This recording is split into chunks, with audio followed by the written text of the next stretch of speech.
TheoTrade. This is Don Kaufman. August 26, 2022. Just about 15 minutes to go to the cash close here on this Friday afternoon. Listen, this bell cannot come soon enough. S&Ps are off 3.2%. The Nasdaq is down by 4%, all because the Fed just striking fear right into the heart of this marketplace. All right, let's get to work on this weekend's update. And we're going to provide very specific levels because at a time like this, listen, what do you have to really latch on to, right?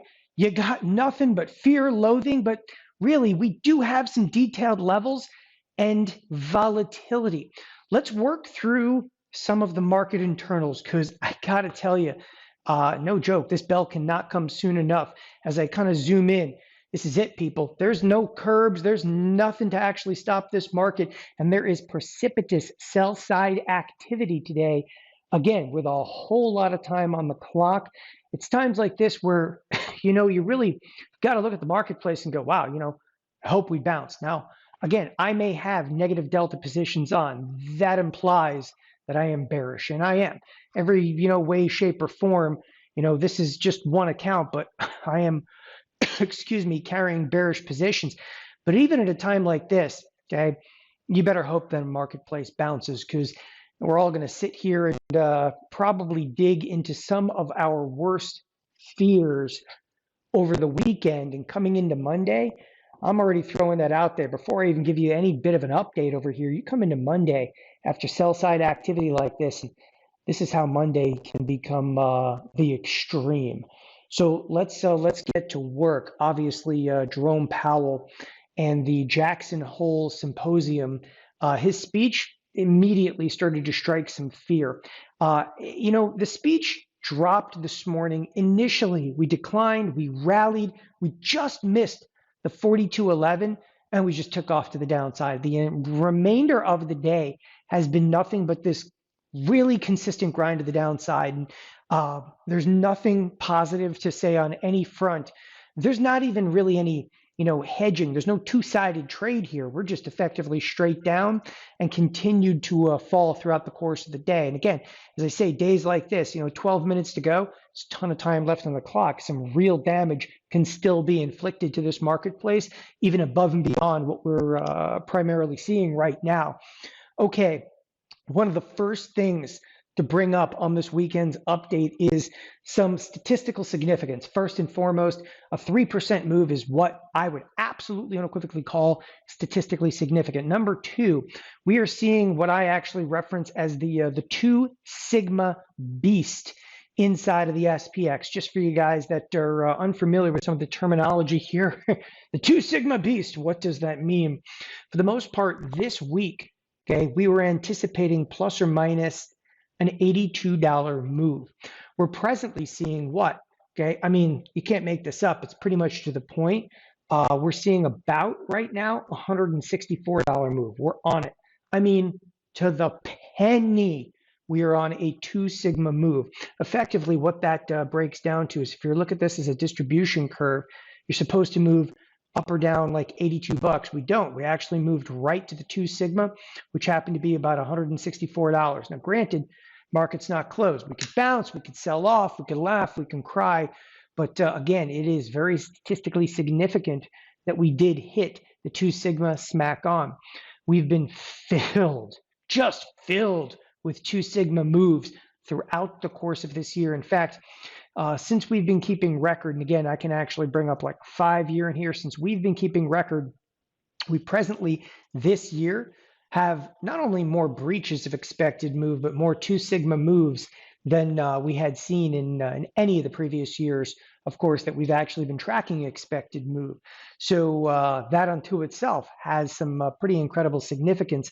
But again, of recent weeks, right, there are some decent breaches, again, of expected move.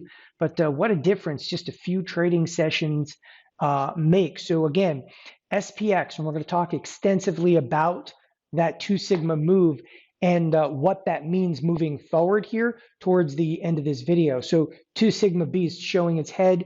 This is a really statistically significant move. Moves like this, happen to actually correspond to, well, more statistical significance.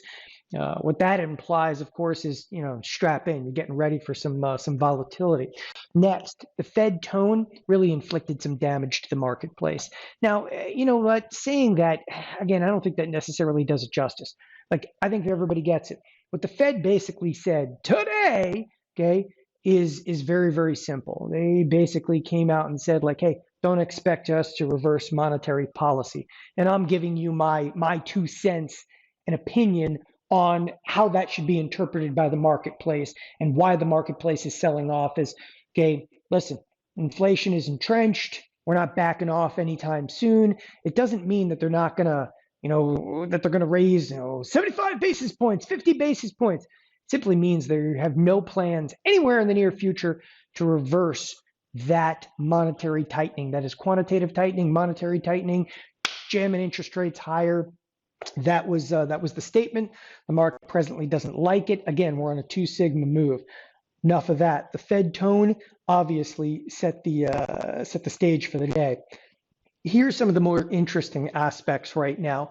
And this is something I so infrequently discuss. And again, we're just seeing the marketplace just grind into the close.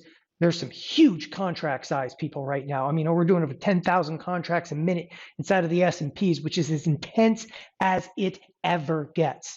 We are only 1 week removed from talking about meme stops again. Meme stocks. I'm going to get that one out. It's what I actually term the mom meatloaf. Again, you've got things like Bed Bath & Beyond.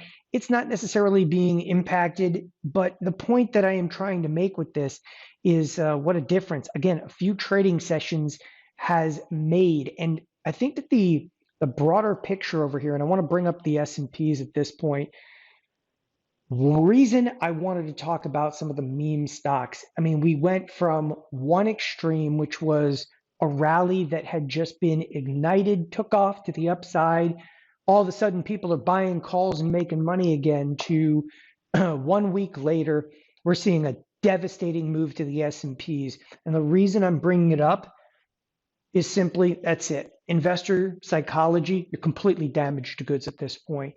And there's not even the smallest part of me at this point. And I spent 15 years in the brokerage side of the business. And I don't often discuss, again, investor psychology, but I'm hands off the mouse over here right now watching this. And I'm going to tell you without unequivocation, you just broke the heart, soul, and back of every retail trader that was hanging on this year.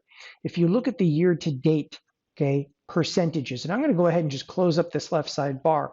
We are looking specifically at spiders, okay? Spiders at one point on the year were down almost 25%.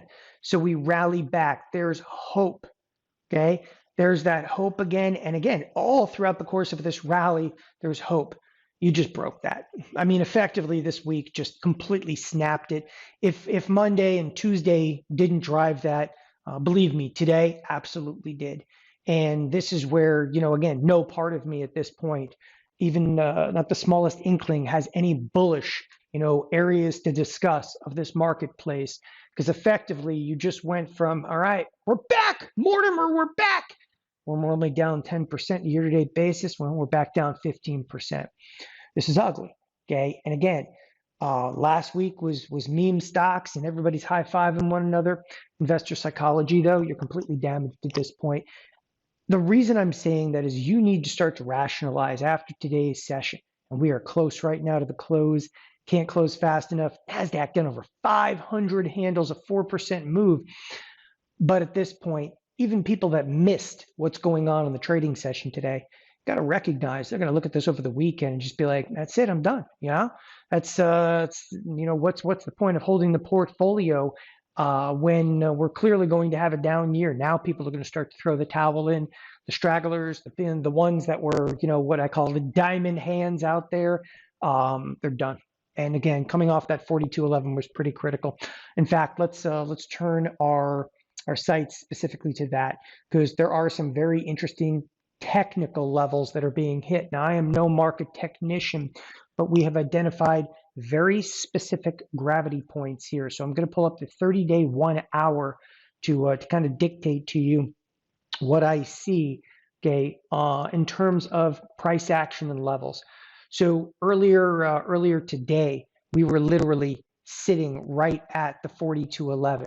We broke off of it shortly thereafter. It's straight down. The next level we have over here, 39.31, and that's clearly on deck. We're already halfway home, and effectively that's just a few hours thereafter. But again, 39.31 would be the next major stop to the downside of the S&Ps. Getting under that then, of course, is retesting lows.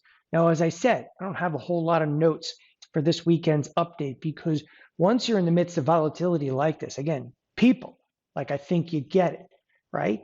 This is a time to, latch on to major levels. So we've got 42.11, we've got this 39.31. From there, it's looking a little bit at what are people rotating into. First of all, there's nothing to rotate into in terms of the S&P 500. Yes, I am very aware. Right now, I'm looking at the S&P 100, the advanced decline line. We're totally pegged. I think the only thing up right now is ConocoPhillips. So we're totally pegged. Full-blown correlation to the downside. All right, where do we go from there? Next thing I want to show you, the dollar. All right, again, we lost 42.11. Why am I looking at the dollar? The dollar spoke volumes today. It's pretty evident that the dollar ripping to the upside is completely and unequivocally a duck end cover. And that is exactly what we are seeing in the markets. Even the bond market today, completely and totally sketchy, is going to finish largely unchanged, but you can probably look for the bonds to even rally if more sell side activity persists in the S&Ps. I think we're actually going to see not only the dollar rallying, but you're going to see bonds rallying. You're like, wait, bonds rallying would imply lower rates. Yeah, that's lower rates of maybe a 30-year and a 10-year. But when you start to think about this, look at the 2-year, and I'm just going to highlight the 2-year here on none other than Tastyworks. That's the 2-year of the small exchange. It's almost 3.4%. But you realize they have the 2-year well north right now of the 30. The inversion is massive, and it's only going to grow larger at this point. So understandably, the bonds started to rally in sell side activity. All right, but here is some of the disconcerting areas. And all right, so we lost this 42.11. We're on our way back down. Obviously, 39.31 is possibly in scope. But what I don't like, and I'm going to get real specific here, I don't like what the VIX did today. I mean, listen, I'm not much of a VIX kind of a guy, but the VIX, it's awakening, but we didn't, explode. And if you're looking at this, you're like, oh, the VIX is up some 17%. You're telling me volatility is not exploding? Not with the sheer magnitude of the move today. I think we would have seen the VIX stage into the 28 level. But as I said, I'm not even that much of a VIX individual. What I look at much more is vol futures. And what really bothers me, and here we come into the cash close, and we are closing right into the lows of the session. Nasdaq down over 4%. There are the bells. That's it. It's over, and it is at the lows of the session. What really bothers me are volatility futures. And the volatility futures, and again, if you look at the VIX and you want to argue with me about the VIX, it's up 17%, man. What were you looking for? I'll tell you exactly what I'm looking for. I'm looking for this contango, to flip into a backwardation. What I'm getting at is, like, if you look at SEPVol versus, for instance, OCVol, and this is really geek stuff. And when I say geek stuff, like, I know that if the average person that's tuning in, here to TheoTrade is listening, it's like, oh, this geek's talking about like contango and backwardation. What I'm basically saying, you got 26-day vol futures. And then, okay, you've got this 54-day vol futures. And what I'm bothered by is that the 26-day vol futures are trading at 26.25. The 54-day vol futures are still trading up here at 27.18. Why is there still a full point between them? If there's fear and loathing in the marketplace, which there is, it's because the marketplace is looking at this and saying, par for the course. Volatility hasn't actually awakened yet. Volatility, when it's going to wake up, okay, and you see us go into what's termed backwardation, what backwardation would imply is that crap is hitting the fan so hard that 26-day vol exceeds 54-day vol, okay? And what that implies is, well, crap's hitting the fan. We're nowhere near it. There's exactly 1 point differential between them. And I'm just going to throw that out there. I ain't warm and fuzzy until we've actually seen backwardation. When I say warm and fuzzy, like if you think that, this was a capitulation day, you have lost your mind if you think that this is capitulation. I don't care if we bounce on Monday. There's no capitulation. Do you see capitulation in the volume in the S&Ps? No, not even close. The volume in the S&Ps on a rocking day of 3.4% barely eclipsed yesterday. And yesterday, what was yesterday? Okay, it was a nothing day. So don't tell me that there's not even the slightest sliver of capitulation in this marketplace. All right, you need to be into a wild backwardation. You got to have a lot more fear. Again, investors, they broke the back of the investors today, but nobody came in with the rush of selling. Okay, things were so incredibly orderly, and all of this. And again, that's what I wanted to bring you up to speed on here in this weekend's update. Doesn't matter what you think. Look at some of the internals and look at the tape. Look at volatility. Oh, it's up 17%. You're missing the bigger picture. Okay, right there, it tells you, if you're not in backwardation, you're in trouble. Okay, the next thing I'm going to show you on the volatility front, and this is interesting. The VVIX, the volatility index, I think it moved. It's only up 10%. Okay, negligible moves in critical components of the marketplace do not look good. Okay, this is not good for markets at all. Now, when should we see volatility spike? Well, that's when, if we can get down here to this 39.31, okay, and we do it in a hurry, volatility may absolutely erupt in the marketplace. And you have to realize, the more volatility starts to hit its stride and volatility starts to hit that kind of crescendo and it starts to build, the more the volatility builds, the harder the selling in the S&Ps is going to be. Again, there's just no question at this point in time, you should be a little bit afraid. Again, I can't come up with any reason that retail, after seeing this week of trade, that retail is going to be sitting there long. Like, do you want to sit there and be like, oh yeah, man, I really can't wait to go out and buy some stock? There's no bottom fishing in here. Where do you think you're going to bottom fish? You're going to bottom fish some Apple? They're going to have an iPhone 14. This year it has 13 cameras on an iPhone 14. Just poking fun at it, because you're going to have to start to recognize, make some real decisions. It's a stock that's only down 10% year-to-date basis. That drives fear alone. By the way, I'm carrying multitude of short positions inside of Apple. For the record, I'm short 400 shares of Apple. I'm also long a number of out-of-the-money put spreads. It's pretty phenomenal for one position today, and a very mild position in terms of size. Last thing I would like to leave you with, okay? This past week that we just went through, we had a full-blown 2 sigma move. In fact, over a 2 sigma move, closing just outside of a 2 standard deviation, right? Question is, what does the next week of trade hold? Okay, the answer to that, look out to September 2nd. Going to knock down the number of strikes.